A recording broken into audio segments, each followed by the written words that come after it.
అందరికీ praise lord friends. మీరు చూస్తున్నారు ప్రేమ్ గాస్పెల్ వాయిస్ ఛానల్. ఈరోజు ఒక చిన్న ఉపమానం గురించి చెప్పుకుందాము.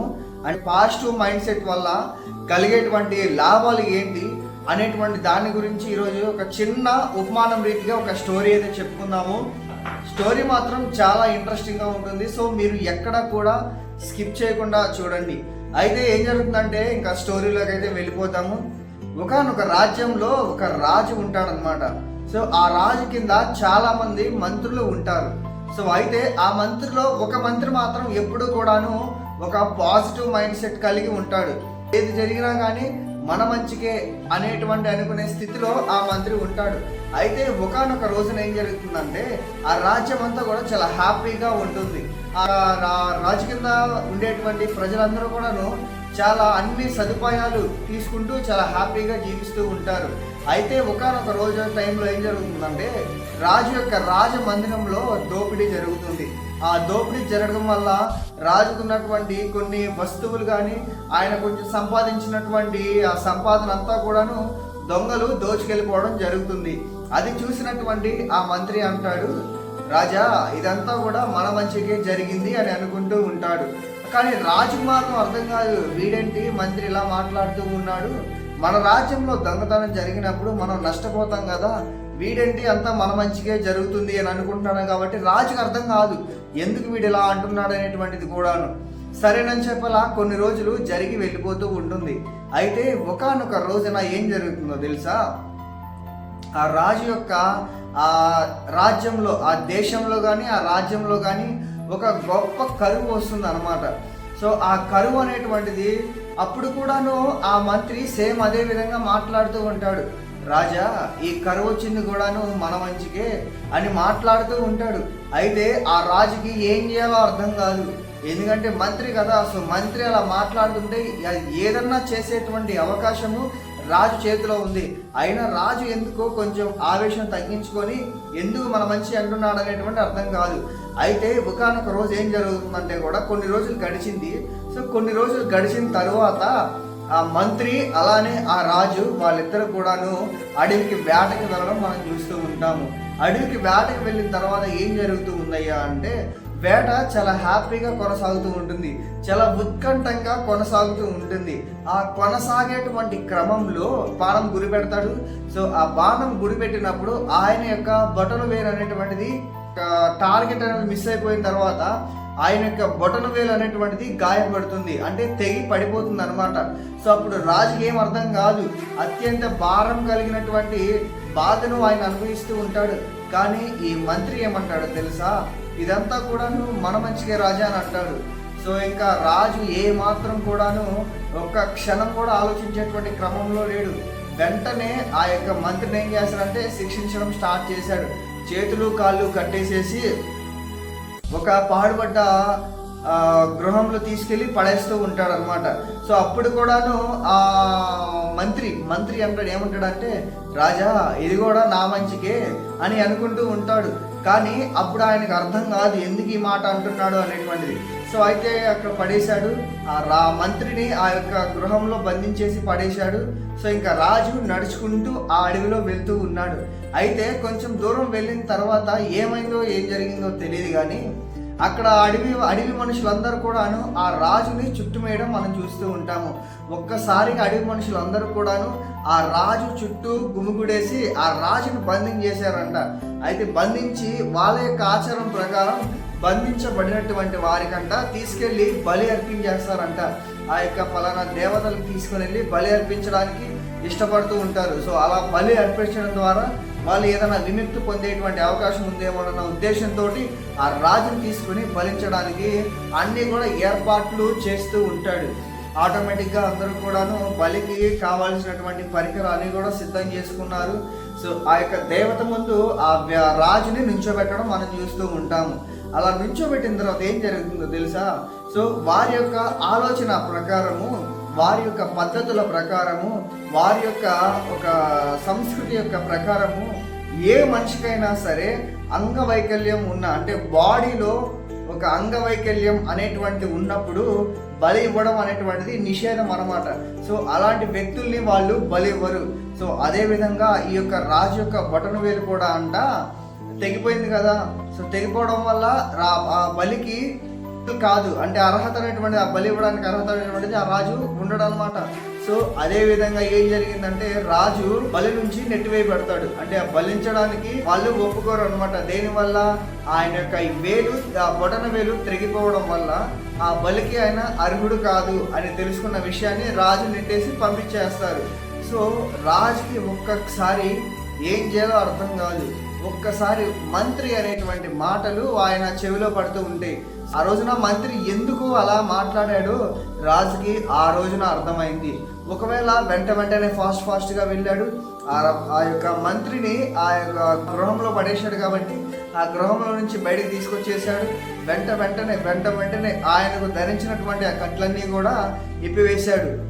ఇంకా జరిగిందంతా కూడాను ఆ మంత్రికి చెప్పేస్తాడు. సో ఇలా నన్ను పట్టేసుకున్నారు, వెళ్ళేటప్పుడు ఇలా బలి దగ్గరికి వెళ్ళిన తర్వాత నా బటన్ వేలు చూసి నా అవకల్యాన్ని చూసుకొని సో వాళ్ళు బలి ఇవ్వలేదు. సో నువ్వు నిజంగానే నువ్వు చెప్పింది మంచిగానే జరిగింది. సో నాకు ఏది వచ్చినా కానీ నా మంచి కోసమే జరిగింది, నాకు ఈ బటన్ వేలు పోయినా కానీ నాకు మంచి కోసమే జరిగింది అని మాట్లాడుతూ ఉంటాడు. సో అయితే ఆ రాజు ఒక ప్రశ్న వేస్తాడు. ఏమన్నా తెలుసా, నాకు ఓకే, నాకు అదే విధంగా బటన్ వేలు తగిలింది, సో ఇది నా మంచి కోసం జరిగింది, నేను నిన్ను కట్టి పడేసాను కదా, నీకేం మంచి జరిగింది, నువ్వు ఎందుకు నాకు ఈ మంచి జరిగింది అని మాట్లాడుతూ ఉంటాడు. సో అయితే ఆ మంత్రి ఏమంటాడో తెలుసా, రాజా నాకు నీవు నన్ను ఇలా కట్టి పడేయడం ద్వారా నాకు మంచి జరిగింది.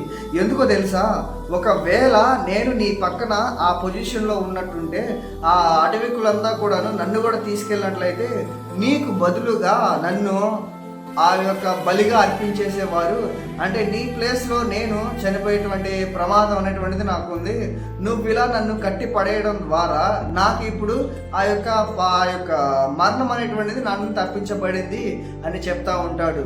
సో అది విన్నటువంటి ఆ యొక్క రాజు ఎంతో సంతోషించి ఆ రాజు యొక్క తర్వాత రాజుగా ఆయన ఆ యొక్క మంత్రిని నియమించేసి, ఎప్పుడు కూడా ఒక పాజిటివ్ మైండ్ సెట్ అయితే ఎలా ఉన్నప్పుడు ఎలాంటి ప్రాఫిట్స్, ఎలాంటి లాభాలు మనకు ఉంటాయో ఆ మంత్రి ద్వారా రాజు తెలుసుకుంటాడు.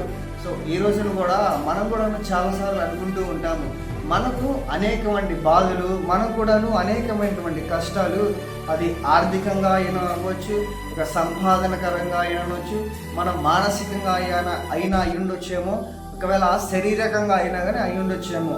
నాకే ఎందుకు ఈ బాధలు, నాకే ఎందుకు ఈ కష్టాలు, నాకే ఎందుకు ఈ మానసిక క్షోభ, నాకే ఎందుకు నాకు ఇక ఆర్థికమైనటువంటి ఇబ్బందులు అని మాట్లాడుకుంటూ ఉంటాం కదా అని అనుకుంటూ ఉండి ఏం చేస్తామంటే దేవుణ్ణి దూషిస్తూ ఉంటాము. కానీ దేవుడు అంటున్నాడు, నీకు బాధ పెట్టేవాడు నేనే, ఆ గాయపరిచి మళ్ళీ తిరిగి నేను స్వస్థపరిచేటువంటి వ్యక్తిని నేనే అని దేవుడు మాట్లాడుతూ ఉన్నాడు. సో ఈ రోజున మనం వచ్చిన చిన్న బాధ కూడాను అది తాత్కాలికమైనటువంటిదే. ఆ రోజున యోసేపును కూడాను వాళ్ళ అన్నదమ్ములందరూ గుంటలో పడివేశారు. సో ఆ గుంటలో పడవేయడం ద్వారానే ఆయనను అమ్మివేయబడ్డాడు అనమాట. సో అలా అమ్మవేయబడినప్పుడు ఏం జరిగింది, ఆయన ఒక ప్రధాన మంత్రిగా, అంటే రాజు తర్వాత మంత్రిగా ఎదగబడేటువంటి స్థానంలోనికి వెళ్ళిపోయాడు. కొన్నిసార్లు దేవుడు కూడా మనకి అటువంటి బాధలు పెడుతూ ఉంటాడు. ఆ బాధలో ఆయన మనకి తోడై ఉంటాడు. ఆ బాధలోనే తోడై ఉండడం కాకుండా ఆ బాధని మళ్ళీ తిరిగి సుఖవంతమైనటువంటి జీవితాన్ని మనం దయచేయబోతూ ఉన్నాడు. సో మీరు ఎప్పుడు కూడాను, మనమందరము ఎప్పుడు కూడాను దేవుణ్ణి మన బాధలు చొప్పున, మన యొక్క ఆర్థిక క్షోభ చొప్పున దేవుణ్ణి ఎప్పుడు కూడాను బాధ పెట్టకూడదు. దేవుని దూషించడం అనేటువంటిది అది సరైన పద్ధతి కాదు అని దేవుడు ఈ రోజున మనతో మాట్లాడుతూ ఉన్నాడు. నాకే ఎందుకు ఇలా జరిగిందో తెలుసా, దేవుడంట తట్టుకునే వాడికే బాధలు పెడతాడు అంట. నువ్వు తట్టుకోగలవు, దేవుని యొక్క బాధలు, దేవుడు పెట్టేటువంటి బాధలు నువ్వు తట్టుకోగలవు కాబట్టి ఈ రోజున దేవుడు నీకు బాధలు పెడతా ఉన్నాడు. అటువంటి బాధలు తప్పించబడాలంటే నువ్వేం చేయాలో తెలుసా, దేవుడా నాకు ఇంత బాధలు పెట్టావు కదా, నన్ను ఈ బాధలు తట్టుకోవడానికి నాకు ధైర్యాన్ని, నాకు ఆత్మస్థైర్యాన్ని దయచేయమని ప్రార్థన చేయాలి. దేవా నాకు ఈ బాధలు నాకు తోడుగా ఉండాలి అని ప్రార్థన చేసినప్పుడు అంట ఆ బాధలన్నీ కూడాను మనకు సుఖవంతమైనటువంటి జీవితాన్ని, ఆ బాధలు పోయి మనం ఆనందమైనటువంటి జీవితాన్ని జీవించే వారిగా దేవుడు చూడాలని కోరుకుంటూ ఉన్నాడు. సో ఒకవేళ నువ్వు ఇప్పటికి కూడాను దేవుని బాధ పెట్టేటువంటి స్థితిలో ఉన్నావేమో, జాగ్రత్తగా గమనించుకోమని దేవుని యొక్క వాక్యం నీకు సెలవిస్తూ ఉంది. సో ఈ రోజున బైబిల్లో మనం చూసుకున్నట్లయితే రోమియోలకు రాసిన పత్రికలో దేవుడు ఇలా సెలవిస్తూ ఉన్నాడు. రోమియోలకు రాసిన పత్రిక 8వ అధ్యాయము 28వ వాక్యంలో దేవుడు ఇలా సెలవిస్తూ ఉన్నాడు. దేవుని ప్రేమించు వారికి అనగా ఆయన సంకల్పము చొప్పున పిలువబడిన వారికి మేలు కలుగుటకై సమస్తమును సమకూడి జరిగి ఉన్నవని ఎరుగుదుము అంట. దేవుణ్ణి ప్రేమించిన వారికంట ఆయన సంకల్పము చొప్పున పిలువబడిన వారికంట సమస్తమును కూడాను సమకూర్చబడి జరుగుతూ ఉన్నాయంట. సో కాబట్టి మనం ఉన్న చిన్న చిన్న బాధలు మనకు కామనే. ప్రతి ఒక్క విషయంలో అది ఎడ్యుకేషన్ పర్పస్ అయినా, ఒకవేళ జాబ్ పర్పస్ అయినా, ఏ పర్పస్ అయినా కానీ మనకు ఉన్నటువంటి బాధలు తాత్కాలికమైనవే. అటువంటి తాత్కాలికమైన బాధలు చూసుకొని మనం పర్మనెంట్ సొల్యూషన్ ఎప్పుడు కూడాను వెతుక్కోకూడదు. జీవితం అంటేనే ఒక బాధలు కలిగినటువంటి ప్రయాణం అన్నమాట. అటువంటి బాధల ప్రయాణంలో దేవుని పైన మనం ఆధారపడినప్పుడు అంట మనకి ఆ బాధలు కూడాను సంతోషంగా అనుభవించేటువంటి కృపను దేవుడు దయచేయబోతూ ఉన్నాడు. సో ఒకవేళ మన మధ్యలో ఎవరైనా ఉన్నారేమో, అటువంటి బాధలు పడి దేవుణ్ణి దూషిస్తూ ఉన్నారేమో, మనం అలా దూషించడం కరెక్ట్ కాదని దేవుని యొక్క వాక్యం సెలవిస్తూ ఉంది. సో అంతే ఫ్రెండ్స్, మనం కూడాను ఎటువంటి సిచ్యువేషన్ ఏదైనా సరే, పరిస్థితి ఏదైనా, మనమందరం కూడాను ఒక పాజిటివ్ మైండ్ సెట్ కలిగి ఉండమని దేవుడు మనకి ఆజ్ఞాపిస్తూ ఉన్నాడు. దేవుడు మనకి హెచ్చరిస్తూ ఉన్నాడు. అండ్ అలానే అంతే గాయ్స్, వరకు వీడియోస్ చూసినందుకు చాలా థ్యాంక్స్. అండ్ అలానే మీరందరూ కూడాను మన ఛానల్ని సపోర్ట్ చేయాలి, అలానే సబ్స్క్రైబ్ చేయాలి, వీడియో నచ్చితే లైక్ చేయండి, అలానే స్టోరీ ఎలా ఉందో కామెంట్ చేయడం మాత్రం మర్చిపోవద్దు. మరి సరికొత్త వీడియోతో మళ్ళీ మీ ముందుకు వస్తాను. సో అంతవరకు stay tune to Prem gospel voice and thanks for watching.